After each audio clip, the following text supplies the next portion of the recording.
नमस्कार दोस्तों, आप देख रहे हैं नेटवर्क न्यूज़। मैं हूं वाजिद अली। आज हम बात कर रहे हैं एक ऐसी अहम जानकारी के बारे में जिसकी ज़रूरत देश के सभी नागरिकों को पड़ती है।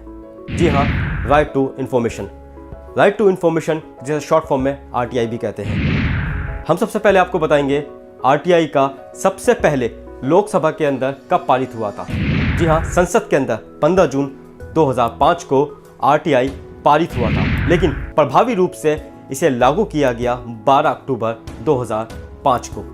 RTI आने के बाद देश के लोगों को ऐसा लगने लगा कि उनकी बहुत सी समस्याएं जो हैं वो हल हो जाएंगी। ऐसा हुआ भी।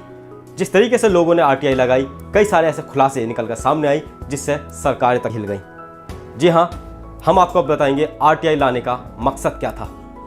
सबसे पहले हम आपको बताएंगे RTI से पहले एक ऑफिशियल सीक्रेट एक्ट 1923 हुआ करता था, जिसकी वजह से अधिकारी अपने आप को बचा लिया करते थे। कोई भी घोटाला करता था और कोई भी किसी तरह का भ्रष्टाचार करता था, वो ऑफिशियल सीक्रेट एक्ट के तहत अपने आप को सेव कर लिया करते थे, ये कहकर कि जानकारी हम आपको नहीं दे सकते।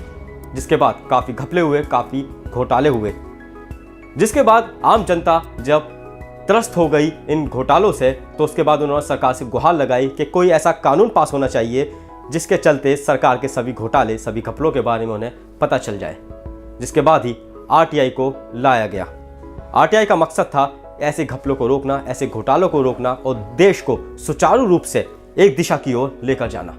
2005 में जब RTI आई तो लोगों ने काफ़ी RTI लगा के ऐसे ऐसे खुलासे किए और ऐसे ऐसे खुलासे सामने आए, जिसके बाद सरकार को भी लगने लगा कि RTI जो है बाकी में देश के लिए कितनी फ़ायदेमंद है, कितनी कारगर है। कई सारे ऐसे अधिकारी थे जो RTI के तहत नप गए, जिन्हें सस्पेंड किया गया, कई सारे घोटाले खुले। RTI आने के बाद जितने भी भ्रष्टाचारी नेता थे, उन्हें भी ये लगने लगा कि कहीं ना कहीं उनकी जान मुसीबत में फंस गई है।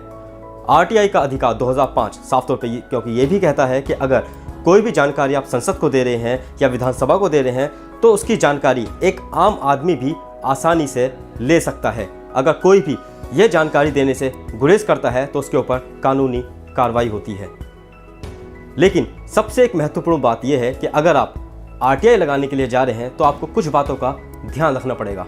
सबसे पहली बात, अगर आप RTI लगा रहे हैं तो आप किसी भी NGO या किसी भी संस्था से जुड़े नहीं होने चाहिए। अगर जुड़े हुए हैं तो उसके लेटर पैड पे आप RTI कभी नहीं लगा सकते। इसी के साथ साथ कोई सरकारी महकमे का आदमी अपने लेटर पैड पे RTI नहीं लगा सकता। और RTI लगाने के लिए आपको भारत का नागरिक होना बहुत महत्वपूर्ण है। अगर आप भारत के नागरिक नहीं हैं तो आप RTI नहीं लगा सकते। RTI के अंदर एक बात यह भी है कि अगर आप सरकारी अधिकारी हैं और आपको किसी तरह की कोई जानकारी चाहिए तो आपको एक सादे पेज पे RTI लगानी पड़ेगी, यानी कि आप अपने लेटर पैड पे RTI नहीं लगा सकते। और सबसे महत्वपूर्ण बात यह है, जिस भी विभाग में आप RTI लगा रहे हैं वहाँ पे जन सूचना अधिकारी का होना ज़रूरी है, अन्यथा आपको RTI का जवाब कौन देगा। इसी को लेकर सरकार ने हर विभाग के अंदर जन सूचना अधिकारी को बिठाया है, ताकि 30 दिनों के अंदर अंदर आपको RTI का जवाब मिल सके। RTI का जवाब अगर आपको तत्काल में चाहिए तो उसके लिए आपको एक स्पेशल एप्लीकेशन देनी होगी RTI के साथ। उसमें लिखना पड़ेगा कि तत्काल हमें इस RTI का जवाब दीजिए, तो उसका जवाब आपको 48 घंटे के भीतर मिल जाता है। लेकिन उसके लिए भी कुछ कंडीशन है। वो कंडीशन ये है, अगर किसी की जान पे बन आए या देश की सुरक्षा को खतरा हो तो ही आपको 48 घंटे में उस RTI का जवाब मिल सकता है। अगर आप RTI लगाने जा रहे हैं और आपके पास अगर कोई कागज़ का टुकड़ा नहीं है और अगर आपके पास इंटरनेट है, तो ज़रूरी नहीं आप कागज़ के टुकड़े पे RTI लगाएं।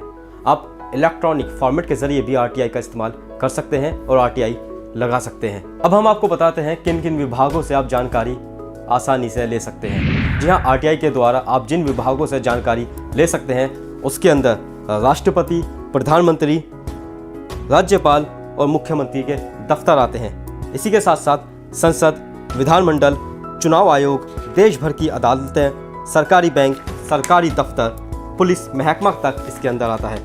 इसके साथ साथ अगर आपको फ़ोन कंपनियों से भी अगर जानकारी लेनी है तो सरकारी फ़ोन कंपनियों से भी आप जानकारी ले सकते हैं, PSU से भी आप जानकारी ले सकते हैं, सरकारी अस्पतालों से भी जानकारी ले सकते हैं, सरकारी बीमा कंपनियों से भी आप जानकारी ले सकते हैं। इसी के साथ साथ सरकार से जो फंड पास होता है, सरकार के फंडिंग पाने वाले NGO से भी आप जानकारी ले सकते हैं। इसी के साथ साथ सेना के जो तीनों अंग होते हैं उससे भी आप जानकारी ले सकते हैं। आप किसी भी सरकारी महकमे से आरटीआई के द्वारा जानकारी ले सकते हैं, लेकिन सेना को एक कंडीशन के अंदर छूट होती है कि वो आपकी आरटीआई का जवाब ना दे। वो छूट ये होती है कि अगर देश की सुरक्षा के ऊपर किसी तरीके का कोई खतरा मंडराता है तो सेना पूरी तरीके से स्वतंत्र है आपको आरटीआई का जवाब ना दे। इसी के साथ साथ अगर आप जम्मू कश्मीर के निवासी हैं या फिर जम्मू कश्मीर सरकार के खिलाफ कोई आरटीआई लगाना चाहते हैं तो जम्मू कश्मीर की सरकार भी आपको आरटीआई का जवाब नहीं देगी, क्योंकि जम्मू कश्मीर को एक विशेष राज्य के दर्जा प्राप्त है, जिसके तहत वो आरटीआई के जो कानून है उससे बाहर है। तो साफ तौर पे आरटीआई का कितना महत्व है इस बारे में तो आप लोग जान गए होंगे। अगर आपको प्राइवेट ऑर्गेनाइजेशन से आरटीआई के ज़रिए कोई जानकारी लेनी हो तो सबसे पहले ये तय होना चाहिए कि वो प्राइवेट ऑर्गेनाइजेशन सरकार के द्वारा लिखित रूप में होनी चाहिए, यानी कि सरकार के आंकड़ों में दर्ज होनी चाहिए, तभी वहाँ से आपको आरटीआई के थ्रू कोई जवाब मिलेगा। प्राइवेट कई सारी कंपनियां होती हैं, कई सारे अस्पताल होते हैं, कई सारे स्कूल होते हैं, वहाँ से भी आप आरटीआई के ज़रिए जवाब हासिल कर सकते हैं। अगर आपको ये संस्था आरटीआई का जवाब नहीं देती हैं तो जैसे स्कूल होते हैं, स्कूल शिक्षा विभाग के अधीन आता है, तो शिक्षा विभाग के ज़रिए भी आप आरटीआई का जवाब ले सकते हैं। स्वास्थ्य मंत्रालय के ज़रिए भी आप उस प्राइवेट अस्पताल का आरटीआई के ज़रिए जवाब ले सकते हैं। अब हम आपको बताते हैं, अगर आप आरटीआई लगाने के लिए जा रहे हैं तो जहां पर आप आरटीआई लगाएंगे एक सादे पेज पर अपने जो क्वेश्चन है आरटीआई के वो लिखें। अपने सवाल लिखने के बाद आप आरटीआई अधिकारी के पास जाएंगे और 10 रुपये की एक स्लिप कटवाएंगे। उस स्लिप की रसीद लेना ना भूलें, क्योंकि उसी के ज़रिए 30 दिन के बाद अगर आपके पास आरटीआई का जवाब नहीं आता है तो आप आगे की कार्रवाई कर सकते हैं। आगे की कार्रवाई इस तरीके से होगी कि अगर आपको 30 दिन के भीतर जवाब नहीं आता है तो 45 दिन के बाद आप इसकी शिकायत जो है वो उच्च अधिकारी तक कर सकते हैं। जी हाँ, जब आप आरटीआई लिख रहे हैं तो सबसे पहली बात ये ध्यान में रखिए कि ऊपर आरटीआई अधिकारी का जो डेजिग्नेशन होता है, जो पद होता है, उसे लिखना कभी ना भूलें। इसी के साथ साथ जब अंतिम जो लाइनें होती हैं उसके अंदर अपना घर का पता, अपना नाम और उस पर अपना हो सके तो मोबाइल नंबर भी ज़रूर दाखिल करें। इससे आपको बहुत सारी आसानी होगी, क्योंकि जो आरटीआई का जवाब आपके घर पे आएगा, अगर आपका घर किसी भी अधिकारी को नहीं मिलता है तो फ़ोन के ज़रिए आपसे संपर्क कर सकता है। अगर कोई पिछड़ी जाति से आता है और उसके पास आरटीआई लगाने के पैसे नहीं हैं तो आरटीआई लगाने के लिए उसे इतनी भी छूट दी गई है कि वो अपना सर्टिफिकेट दिखाकर आरटीआई लगा सकता है। और इसी के साथ साथ सबसे महत्वपूर्ण बात यह है कि अगर कोई भी अधिकारी आपको आरटीआई का जवाब 30 दिन के भीतर देने से मना करता है या 45 दिन से ज़्यादा हो जाते हैं तो डेली का जुर्माना उस विभाग के ऊपर 250 रुपये लगेगा। और इसी के साथ साथ आप 25,000 रुपये तक का जुर्माना उस अधिकारी, उस विभाग से आसानी से प्राप्त कर सकते हैं। दोस्तों, हम आपको बताते हैं आरटीआई के कितनी जगह पर संस्थान हैं। पूरे देश के अंदर 621 पोस्ट ऑफिस हैं जहां पर आप जाकर आरटीआई लगा सकते हैं। सरकार की मुहिम है इस 621 विभागों को और बढ़ाना और आरटीआई का ज़्यादा से ज़्यादा लोगों को फ़ायदा पहुंचाना। हम आपको बताते हैं कि आखिर सबसे पहली आरटीआई कहाँ लगी थी। सबसे पहली आरटीआई पुणे के एक पुलिस स्टेशन के अंदर लगी थी, जहां पर याचिकाकर्ता ने अपनी सुनवाई ना होने पर एक आरटीआई लगाई थी। इसी के साथ साथ आज पूरे देश के अंदर 621 पोस्ट ऑफिस हैं जहां पर आप जाकर आरटीआई लगा सकते हैं। ज़रूरी नहीं है कि आप आरटीआई किसी एक ही भाषा में दें। अगर आपको अपनी भाषा नहीं आती है, आप दूसरी भाषा के अंदर भी आरटीआई लगा सकते हैं।